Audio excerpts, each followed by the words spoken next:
ಮೈಸೂರಿನ ಸಿದ್ಧಾರ್ಥ ಬಡಾವಣೆಯ ಸುರೇಶ್ ಅವರ ಮನೆಗೆ ನುಗ್ಗಿ ಮಂಚದ ಕೆಳಗೆ ಮಲಗಿದ್ದಂತಹ ಚಿರತೆಯನ್ನ ಅರಣ್ಯ ಇಲಾಖೆ ಅಧಿಕಾರಿಗಳು ಹಾಗೂ ಸಿಬ್ಬಂದಿಗಳು ಸೆರೆ ಹಿಡಿದಿದ್ದಾರೆ. ಮೈಸೂರಿನ ಹೃದಯ ಭಾಗದ ಸಿದ್ಧಾರ್ಥ ನಗರದ ಮನೆಯೊಳಗೆ ಚಿರತೆ ಬಂದಿರುವುದು ಸಾರ್ವಜನಿಕರಲ್ಲಿ ಭೀತಿಯನ್ನ ಹುಟ್ಟುಹಾಕಿದೆ. 2 ಗಂಟೆಗಳ ಕಾಲ ಮನೆ ಹೊಕ್ಕಿ ಕುಳಿತ ಚಿರತೆ ಮನೆಯವರಿಗೆ ಯಾವುದೇ ತೊಂದರೆ ಮಾಡಲಿಲ್ಲ. ಮಂಚದ ಮೇಲೆ ವಯಸ್ಸಾದ ವೃದ್ಧೆ ಮಲಗಿದ್ರೆ ಮಂಚದ ಕೆಳಗೆ ಚಿರತೆ ಮಲಗಿದೆ. ವೃದ್ಧೆಯೊಂದಿಗೆ ಮನೆಯಲ್ಲಿ ಅಳಿಯ ಸುರೇಶ, ಮಗಳು, ಮನೆ ಕೆಲಸದ ಮಹಿಳೆ ಕೂಡ ಇದ್ರು.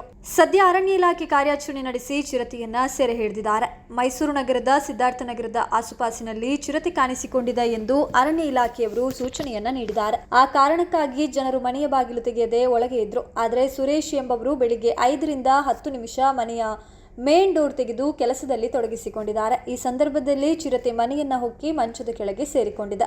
ಆದರೆ ಮನೆಯೊಳಗೆ ಚಿರತೆ ಇರುವ ಸುಳಿವೇ ಇಲ್ಲದೆ ಮನೆ ಮಂದಿ ಎಂದಿನಂತೆ ಕೆಲಸ ಕಾರ್ಯ, ಊಟ ಉಪಚಾರದಲ್ಲಿ ತೊಡಗಿಕೊಂಡಿದ್ದಾರೆ. ಮನೆ ಕೆಲಸದ ಮಹಿಳೆ ಬಂದು ಸುರೇಶ್ ಅವರ ಅತ್ತೆ ವೃದ್ಧೆ ಮಹಿಳೆ ಶೈಲಜಾ ಅವರ ಕಾಲಿಗೆ ಔಷಧಿ ಹಚ್ಚಿ ಹೋಗಿದ್ದಾರೆ. ಆಗ್ಲೂ ಚಿರತೆ ಸುಳಿವು ಸಿಕ್ಕಿಲ್ಲ.